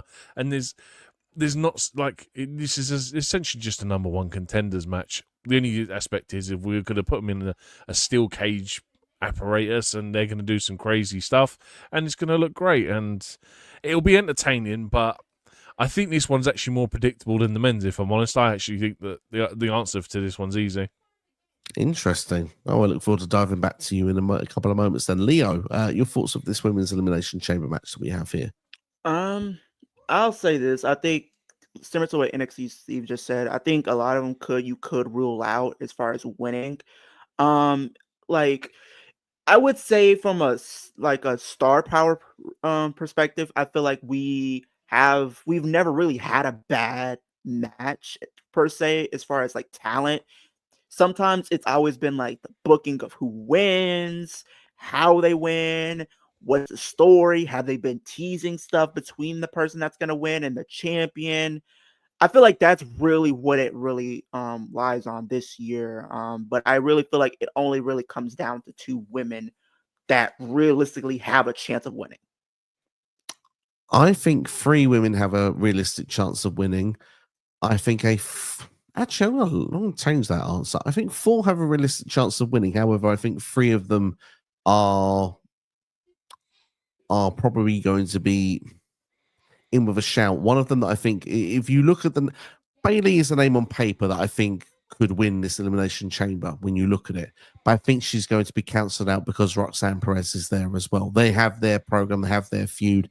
As much as I'd like to see Rhea Ripley versus Bayley, I don't think we're going to get it. I think Roxanne Perez will have another standout performance in this chamber. I think she's going to last longer than Bayley in the chamber. As for the women's tag team champions, Naomi, I'm going to come on to her in a minute because I don't think she is going to win the chamber. I even question if she's going to be in the chamber. There's got some more fantasy booking coming up in a short time. Wait for it. Bianca Belair, of course, is someone that has got credibility that could win it, but I just think right now, I don't think it's the right time to do Rhea versus Bianca. That's just my take on it. Alexa Bliss, interesting. She's just come back. She's on SmackDown. It's a big time match. I suppose you could do Rhea versus Alexa Bliss. I wouldn't be against seeing it. It's fresh. But I'm not into the hocus pocus stuff, as NXT is well aware. I'm not really into that sort of side of things. So it'd be interesting if she continues on with that. And let's not forget she was eliminated from the Royal Rumble by Liv Morgan, who also is in this Elimination Chamber match and has spent the last year feuding with Rhea Ripley. So do we really want that match again? So for me, I don't think this is as open as it gets, but I'm going to be the last to give my prediction because, as I said, I'm the least certain. So I need some convincing. So I'm going to start with NXT, who feels very confident this is going one way. Dude, you've really pretty much nailed it on the head. Perez and Bayley cancel themselves out. Their match is set for WrestleMania or Stand and Deliver. It's going to be one of those. It's going to be those two are going to fight each other. It just depends on what show, depending on how Stand and Deliver is being booked at the time being. The tag team champs, they're booking themselves out of the situations. They're tag team champions. They already have small minor stories set up. There is obviously Jade Cargill to worry about when she comes back. There is a story there already. The only two it could be is Alexa Bliss or Liv Morgan. I don't think it's going to be Alexa Bliss because they've already teased Wyatt Six crap, and I'm like, sure. It looks like they're already going that way with Alexa Bliss. They're going to spooky bollocks. So for me, it has to be the only and right decision because she's been working her ass off for the last calendar year as champion and deserves to be on that WrestleMania card. The winner should be, and I'm guessing, I'm going to predict, is Liv Morgan.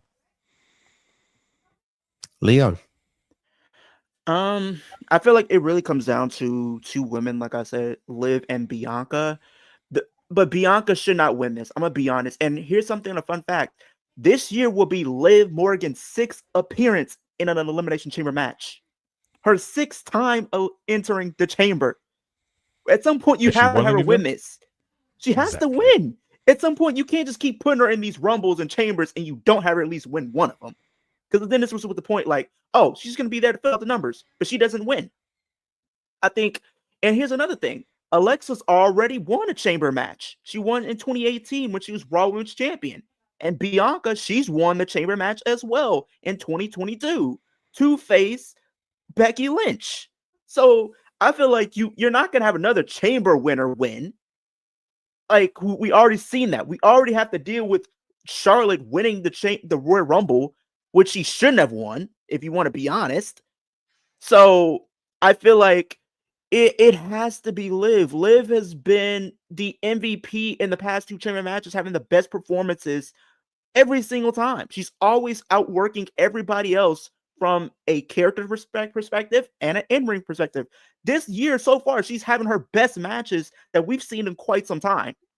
The match that she had with Io in a tag match was so good. It was like literally the best match that I've seen in 2025, period, point blank already. So I feel like with the story that we're seeing, we're going to see Liv finally win a chamber match, which they should have had happened last year. Sorry, Becky, but it shouldn't have been you. It should have been Liv last year. So I feel like they have to, like, some way, somehow make up for her not even being on WrestleMania at all last year. She wasn't even on the card. She literally should have been in some way, and they couldn't even find anything for her to do. She had to literally sit out WrestleMania, coming back from a hiatus that she had a story built in and they didn't even want to do. It was right there. It was right there. All they had to do was give her the win, and you could have just finished that story. I honestly feel like this. If we would have had Liv Morgan versus Rhea Ripley last year, we wouldn't be in this mess that we're in now. We wouldn't. We would not be in the mess that we're in now, where it's like, oh, Io's going to be in it. Liv should be in it. We wouldn't be in this predicament. And the thing with Bianca, yes, it would be a good match. Don't get me wrong. But I feel like Bianca would lose if she faced Rhea Ripley. If they two faced, she's going to lose. And what's the whole big thing that they're trying to sell? She's pretty much the new Undertaker, where she's undefeated right now. You put her in there with Rhea Ripley, she is going to lose. And I feel like we want to have these two face each other, but have it be a bigger deal. If we're going to have Rhea and Bianca face, then we should have just had Bianca win the Rumble, and we could have had at least like a good 3-4 month build than having a rush 6-week build where you can't really get too much out of it. And we've been telling the story between Rhea and Liv since last year, and Io. Liv beat Io before she lost the title. Liv still has technically owed a rematch against Rhea Ripley. She hasn't got a rematch. I don't know why. She could have gotten a rematch already. So maybe this is her way of earning that and shut everybody up and finally headline WrestleMania. And then this is also a good way to have everybody win. Liv finally gets a big profile match at WrestleMania. Io's in a big world title match. Rhea's still champion. You can have Rhea lose the championship and not be pinned. So it's a win-win-win. Yeah, spitting facts. The only way that was epic. The only way I will accept Liv Morgan not winning this match is if Roxanne Perez wins. That's the only way I'll accept this chamber match. Do you know what? I 100% agree with everything that's been said. Because Liv's had the best year and it makes the most sense. But my other reasoning that I'm going to agree with you is because I still don't think this is going to be Rhea versus Liv one-on-one. And Steve knows where I'm going with this. I think Becky is returning in time for Mania. And Liv has screwed Becky as well in the past. So the best way to do it is to have the triple threat match. If Io Sky is amazing with the match they do on Raw and she was screwed out being in the chamber and they do a screw finish, they can do a fatal 4-way. But I think that Liv wins the chamber and she gets the spot in. The only thing that I do question, and I said this before, is do we actually get both tag team champions in there? I'm not 100% convinced because I don't know, just had this thought, like, you know, with Jade Cargill being taken out, and we're pretty sure it's Naomi and Bianca Belair, or one or both at this point. Wouldn't it be interesting if at some point during the kickoff we see Naomi or on SmackDown laid out the same way that Jade Cargill was if they've lost the tag team titles tonight on Raw, and all of a sudden there's an empty space in the pod for someone to enter? Maybe it's Io that gets an early Finley's on the stage. Or Becky's on the stage, or Jade comes in. Finley's on there. Becky comes in and goes, "Fit, put me in. I'm Irish." Exactly. It's a possibility, but I said this before with Bianca and Naomi. A lot of people are saying Naomi's. A lot of people are saying Bianca. Everybody thought the same thing when it came down to the New Day. People thought Xavier Woods was going to be the one to turn heel. Some people thought maybe Kofi was the one to turn heel. But what did Triple H do? He pulled the swerve and had both be the heels. And I think we're going to see that replicated again. And I feel like Naomi was the one that attacked Jade Cargill, but Bianca was the one who ordered the hit on Bianca. For Bianca to attack Jade. So I feel like both of those are both in cahoots. And then maybe at Chamber, because I think if you want to get the best pop out of it, you have it be at the Chamber. Maybe they retain tonight, because if you're looking at the go-home math, Liv and Raquel stood tall on SmackDown. So technically, they stood tall over the champions before the match. And we know a lot of the times when that happens, they're going to end up losing. So I think they end up losing Liv and Raquel. And then we see Liv get her win and her moment on Chamber. Ticks a lot of boxes. I agree with everything that's said there from Logic. Liv Morgan, I agree with you both, is going to be the winner of this Women's Elimination Chamber match. You've sold me. I'm going to go for Liv Morgan. Yeah, dude, I'm going to go with Liv Morgan as well. It has to be, man. Like, she's the hardest working one the last year. She deserves it more than anything. I'm the same as you. If it's not a triple threat, it will be a 4-way. Io, Becky, Rhea, Liv. I think so as well. Leo, do you think it will be straight up one-on-one if Liv does win, or do you see the other? No. I would love it to be straight up Liv in Rhea 1-on-1, but I don't think it's going to be. I think with the story that they've been telling over the last few months, it makes sense with Io being in it. Maybe Liv, comes down, she screws Io, and pretty much her reason is like, if anybody's going to take that title from Rhea, it's going to be me, not Io. So then maybe all three of those women are going at it to the point. We have Adam Pearce say, enough is enough. Liv, you did win the chamber, so you do have your match with Rhea Ripley at WrestleMania. And then Io, she still technically owed a rematch. Or maybe we can have Io have a match with Liv, and if Io beats Liv, she's added. And then that's how we set that up at a WrestleMania. That's how Good I work. see it happening.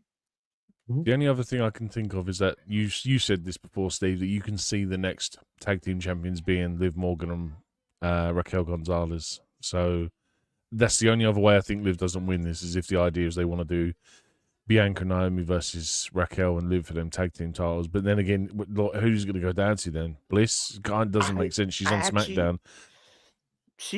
Now I know people would look what happened last year. We seen Seth pulled double duty last year. He pretty much competed on night 1 and night 2. Roman did as well, and so did Cody. I think if you're looking at the women's division, if anybody is capable of working both night 1 and night 2 and deserves to be, it's Liv Morgan. She's one of the hardest workers in the company. Who's to say that Liv doesn't win the tag titles tonight and she still goes on to win the chamber? And then maybe she has to compete both night 1 for the championship. She'll defend the titles, and then she competes on night 2 for the world title. I think that's how I see it playing out. And because I feel like Bianca just doesn't win because it's just like she has the ever-looming story with Jade Cargill. So what is the point of having her win the chamber? Besides, she's already done it already. Have somebody else who has not gotten the opportunity to win it yet, and then you can kind of create like a new compelling start out of that. The thing I liked as well, what you said earlier on as well with Bianca, because obviously we saw Jonesy pick Bianca, and in a way, it makes the most sense. It's the biggest match you can do is Rhea versus Bianca, but it's not the biggest or best time, in my opinion, to do that match, because Bianca's called off from where, when she was like champion for over a year, Rhea was champion for over a year, and it was like they were both at like this melting time of like, well, when they clash, it's like the clash of the Titans. Who's the true champion of the two? Is the most dominant of the two? Rhea's the one that's been dominating. You would argue at this point, she feels like she's on another level. And like you say, if Bianca now was put there, it just feels like, this match doesn't feel as, it'll be a good match, but it won't feel as, if it was done before, when they were both champions, it felt like it was a WrestleMania main event, if that makes sense. It feels like it could actually main event the show. And now I feel like it would probably open a show, if that makes sense. So I want them to get back to where they both have that star power, because Bianca took a year away from the main event scene of winning and holding the title because everyone got bored of her in that position. Plus, she was helping Jade get transitioned to WWE. Naomi, now she's in the tag team with as well, just doing different stuff and keeping it fresh. Now I think it's a time where you can start building Bianca back up once you've done the Jade Cargill match, and then you can do Rhea versus Bianca for WrestleMania 42.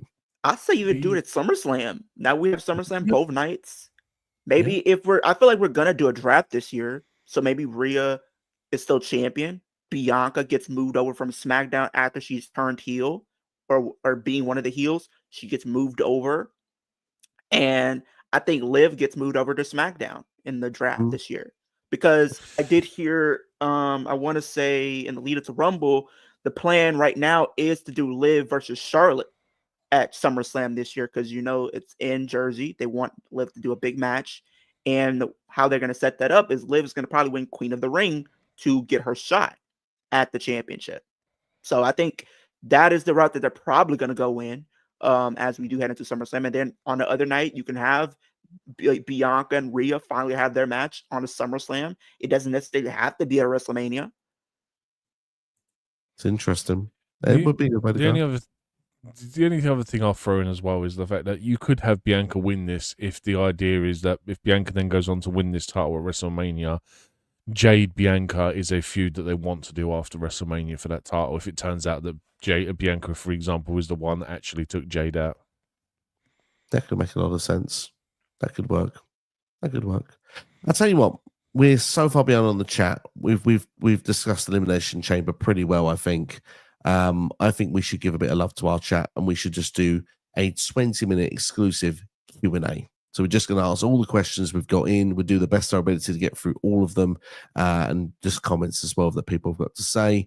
And then we'll wrap things up today, because I think overall, I'm more hyped for this show after hearing you two talk about Elimination Chamber possibilities just in the last sort of like hour and a half. I'm not up to about an 8 or a 9 now for this show.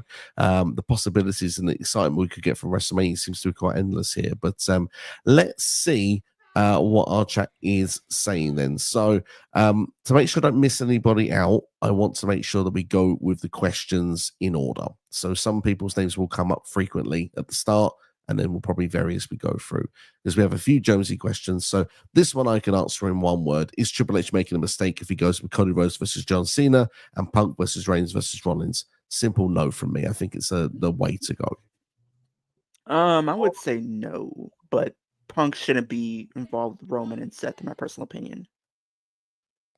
I'm going to say no if the build is right.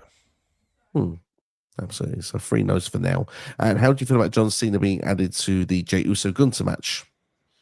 Don't. Please don't. No.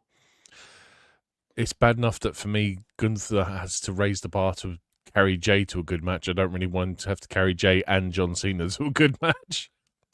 Again, no. I think it just takes away from the Royal Rumble win as well. Now that Jey's won the Rumble, the dust has settled. Let's just let it be and have Jey Uso have his moment at WrestleMania. Josie says, who would succeed more if they return to WWE? Rusev, Aleister Black, or is it going to be Ricky Saints? Who's going to succeed more, in your opinion, NXT? I think Ricky Saints is probably the long-term future. I think Aleister Black will do well in his second run, but again, it's all down to creative, man. I think Ricky Saints has come in and already been like a massive star already.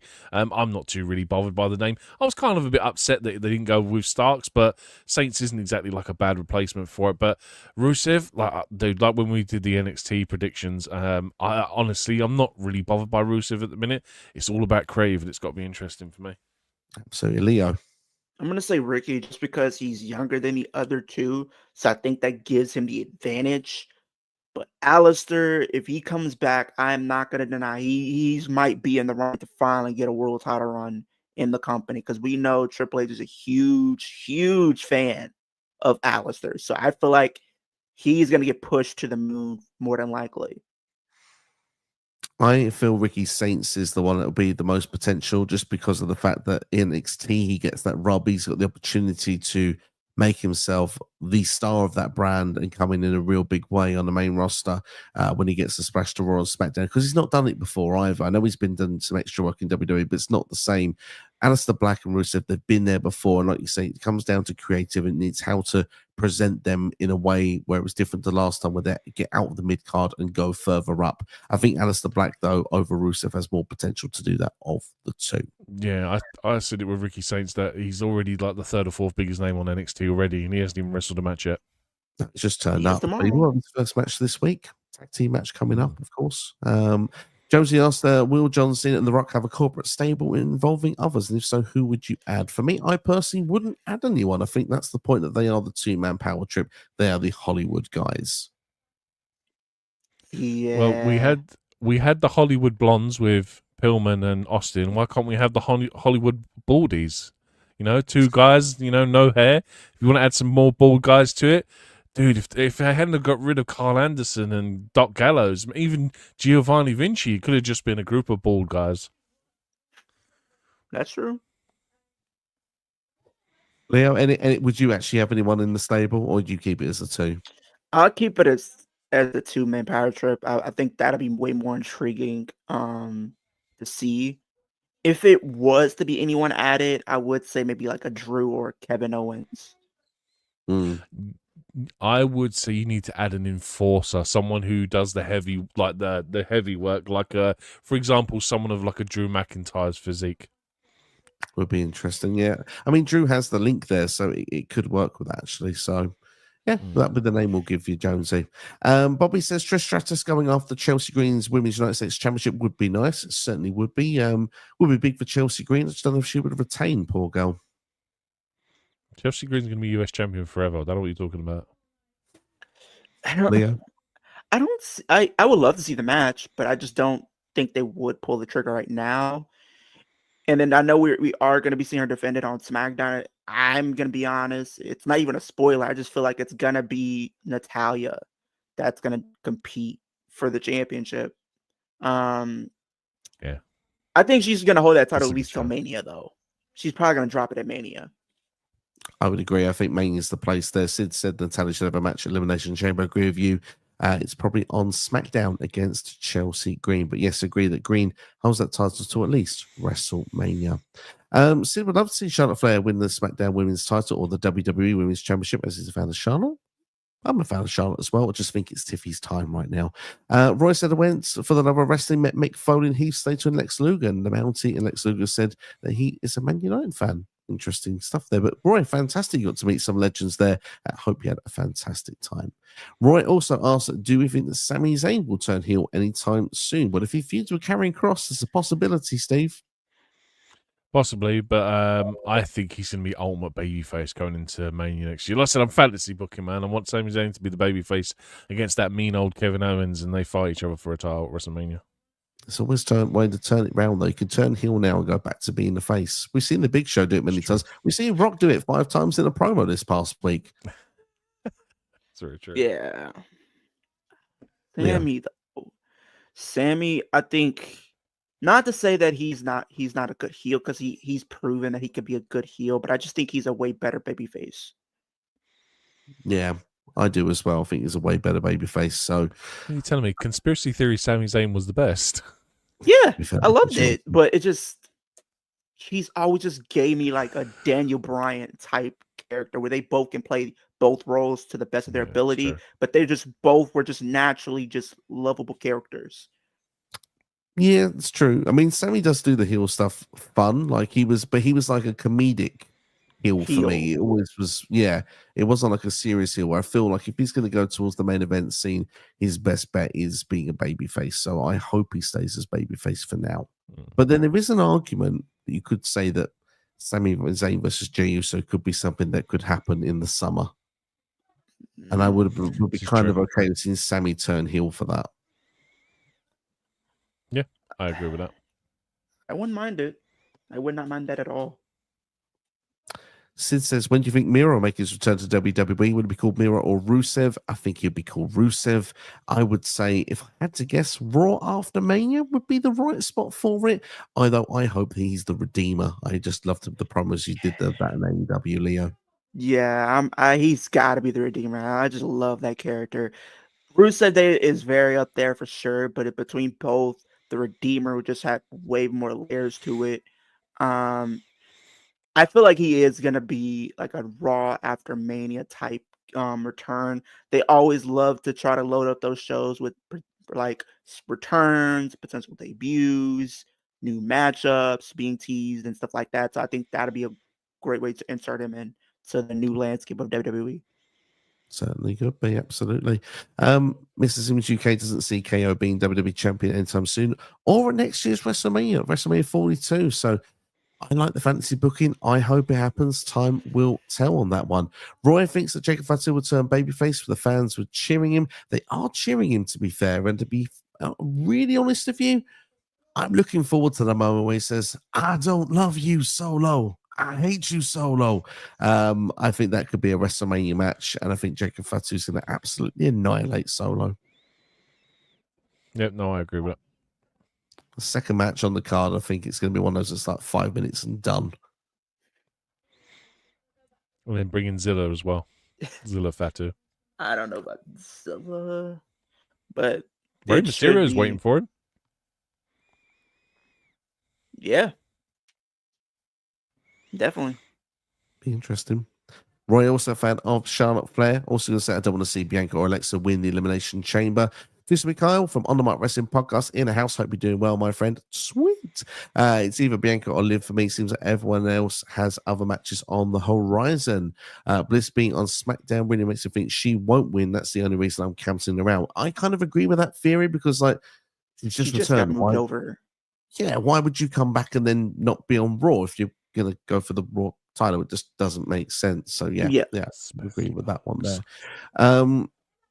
Mr. Seamless wants to see Naomi books like she was in TNA and make her a big thing in WWE. I personally would prefer a heel turn. I think that's what I need to see for Naomi to be in WWE at this point. Yep. Something she's never really done in WWE, so it'd be nice to see it.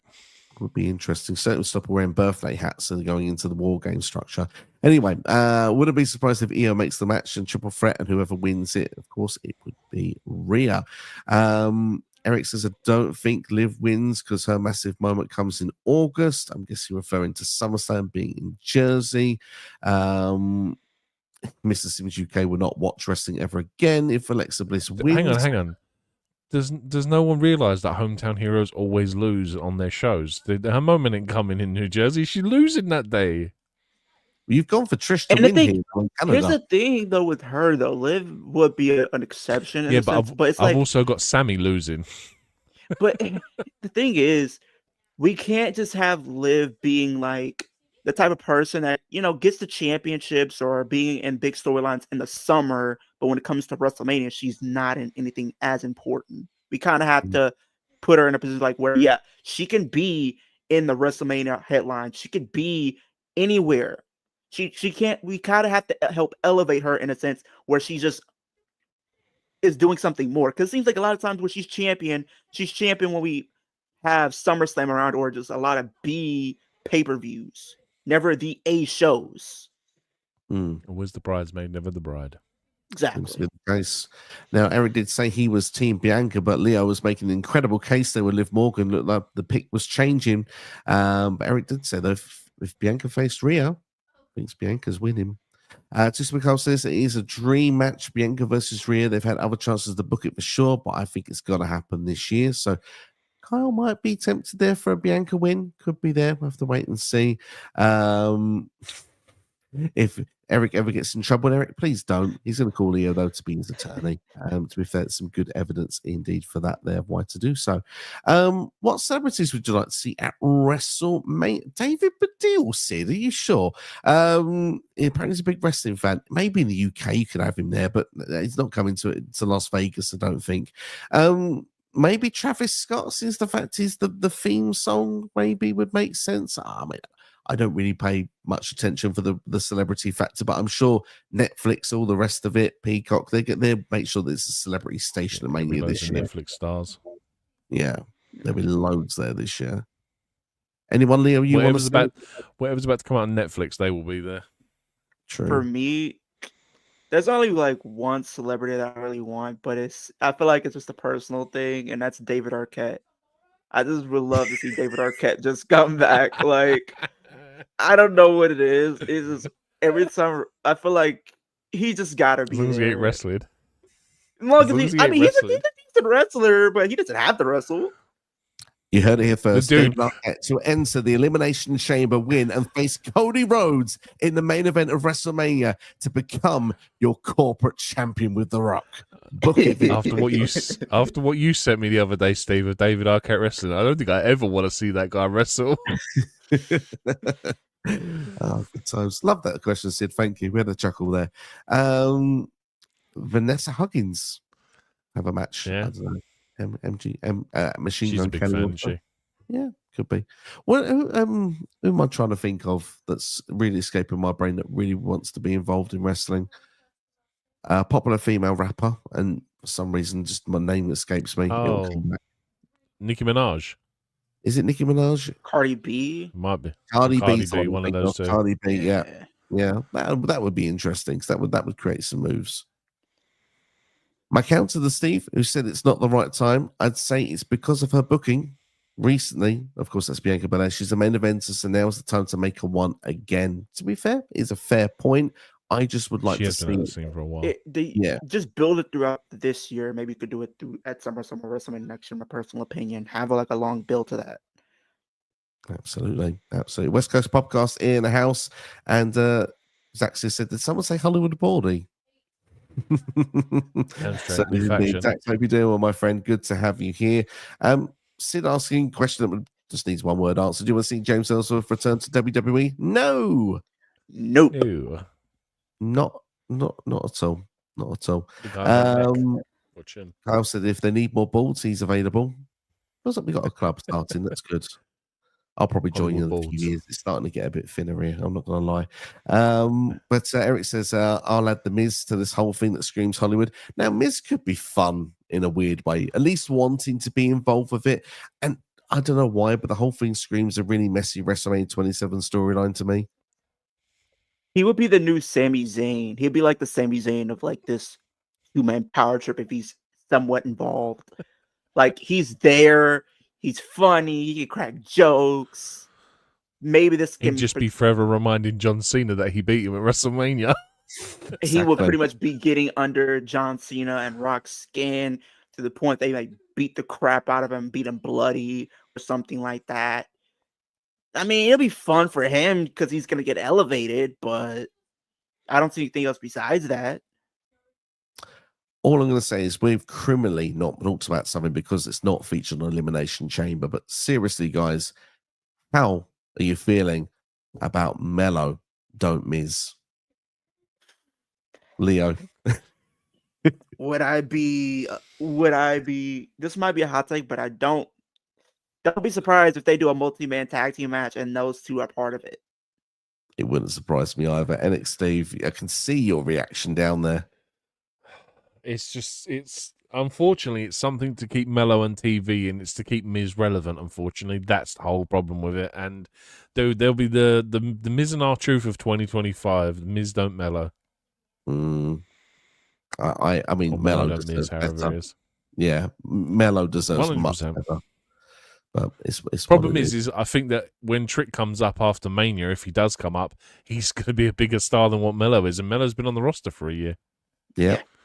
It's not going. I said Mello should have gone to Netflix. It should have gone to Raw.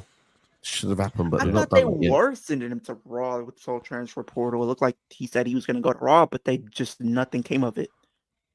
Absolutely. Sid reminded us that John Cena's got hair. He's not bald yet. Look at it from the right angle, Sid. I'll start with Leo on this one. Are you looking forward to WWE 2K25? And if so, what edition are you going to buy? I am looking forward to 2K25, and I'm going to probably pre-order it this week. And the edition that I'm going to get is the Bloodline edition. Nice. And Steve? I'm going to go with the normal edition just because I just don't get the hype of paying out for subpar DLC, unfortunately. For me, it's dependent on DLC, on whether I dive in or not. But I'm going to say here and now, they need to have a TNA DLC. If they do that, I'm in.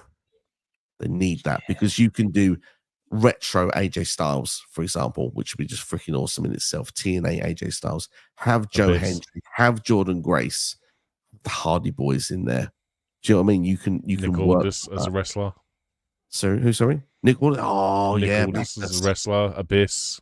Everyone that's backstage nowadays. You can have all these people in there now. It could be the biggest DLC in history. You could have Bobby. You could have Bobby Roode be in there because he's from TNA.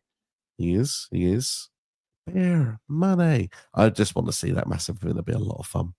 2 week says Liv Morgan is a B+ player. How dare you, Carl? How dare you? With the year that she's had, she is no longer a B+ player. She's literally improved tremendously from character work, in ring. Literally, people don't put enough respect on her name when it comes to in ring. Like, she's literally seen as Jey Uso, right? Like, they don't get enough credit as just how good they can really be in the ring. Like, she's critically underrated in the ring. Like, she's putting up the best matches of her career right now, week after week, whether she's facing Rhea Ripley, the first person to kick out of the Riptide. People don't give her credit for that. Literally beat Io Sky clean.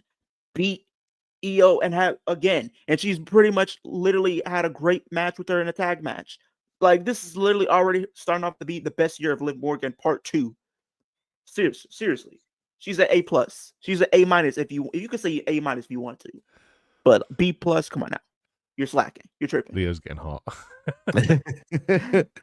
Yeah, that's definitely pushed Leo's buttons on that one there. But yeah, I think Liv has had a fantastic year. She should get a WrestleMania singles match. It would be great to see for her to get that in some capacity, whether it's against Rhea, whether it's against Bliss. It should be one or the other, in my personal opinion. She deserves it. Like you said, she's putting in the work and she's having the best run of her career right now. And I do like the idea you said there about her having Queen of the Ring later in the year. I think it would be the right thing to keep her relevant if she doesn't win the world title back, which I don't think she's going to do. Last question for today, coming from Sid. What legends would you like to see at WrestleMania? All of them. Well, I'm pretty sure Michelle McCool is going to be there. Maybe Layla can be there. Because I feel like Layla should induct. Just because Austin seems to have disappeared under this Triple H regime. And I don't know what it is, but he just feels like he don't want to do nothing with Triple H in charge. Like there's been ample opportunities to have Austin appear, and I don't recall him once being there since Vince has left. I'm going to say Rikishi. I want Rikishi to go. Is he in the Hall of Fame? I don't know if he is or isn't. He is. He is in the Hall of Fame. Okay. The kids, Jay and Jimmy inducted him. Okay, fair enough. Because I was going to say that would have been awesome to do it on the same weekend. But just to see his reaction in the crowd when Jey Uso actually wins the world title and to see him actually still angry because of the fact that Jey didn't do it in the actual main event of WrestleMania would be quite hilarious to watch. But yeah, I don't know. I'm kind of open-minded to the legends. Like whoever really, it's not a thing that makes or breaks my experience watching the show, but it's always fun seeing someone you've not seen for a while and go, oh yeah, you'll come back. That makes it more fun. Repo Man, you said? Demolition could be there. That would be fun. Yeah. That Demolition of it. They're getting inducted this year, 100%. They're already apparently they're already DLC confirmed for this year. I mean, Smash was Repo Man. There you go. I just want Repo Man in the Hall of Fame. Leo, is there any particular legends you'd like to see? I know one I don't want to see, Hulk Hogan. I don't want him on WrestleMania. Don't show him. Don't use him. Don't let him anywhere near the vicinity. Can I hear that? Didn't we say earlier that like they're already charging $9,000 to literally sit with Hulk Hogan and watch WrestleMania from his suite? If you want to go see that and sit with him, something is wrong with you. Hey, you said earlier that WWE doesn't have Hulk Hogan's official turn on TV. That was at the Rumble. Oh, no, that was on Raw and Netflix at the start of the year. That was his official heel turn. Fair play for that one. Right then, gents, I think this is the time we're going to wrap this one up. But I want to say a massive thank you to everyone that's watched this video here today. Make sure to hit that like button if you've enjoyed it. If you're watching on delay, thank you for taking the time to spend your time with us. It's nearly 2 hours this stream as well. So you're dedicated. We're real ones, and that's what we love about you. Leo, before you leave us, let us know where everyone can find you on the world of social media. Yeah, so you guys can follow me Kicking with Leo on Instagram, TikTok, and YouTube. I'm pretty much putting stuff up there every single day for the most part, whether if it's Raw, SmackDown, NXT. Not really AEW because AEW is a little bit more hesitant on what you can do with their content. So I don't really post AEW content, but I'll still try to talk about it depending on what's going on. Raw stream is going to happen literally in about 2 hours, so stay tuned for that. NXT tomorrow, AEW this Wednesday. Thursday, I'm not sure. I'm probably trying to put some stuff together, so stay tuned for that. And then literally Friday, SmackDown, and then Saturday, of course, Chamber Prediction. So it's a big week. It's a really big week to get through. So absolutely. I should put the link to Leo's channel on YouTube in the description of this video after we've finished. That way you can go and follow him and give him a subscribe. Trust me, it's definitely worth your time. You've seen it for the last 2 hours. Dude knows what he's talking about wrestling. Got some great takes, fantasy booking, all the rest of it. Do not miss out on good content on YouTube. And of course, the man, the myth, the legend, Mr. NX Steve, always with us. Thanks for being a part of the video as always. Dude, always a pleasure. Always look forward to it. Always indeed. And do you know what? We're back later this week. Me and Steve are going to do an SCW Rewind Survivor Series 2002. The first ever Elimination Chamber match is on that show. Of course, we get to talk about Saliva always as well, which is just a banger of a track. Yeah, thank you all for watching. Look after yourselves and each other. Massive thanks to the chat and everyone that's been watching as well. You've kept us busy with your fantastic questions and comments, and we hope you enjoy Elimination Chamber. Anything else you want to discuss in the comments, do it right now in the comments of the video. That way I can interact with you afterwards. And of course, drop your predictions if you haven't already. Thanks for watching. Look after yourselves and each other. We'll see you for the next one.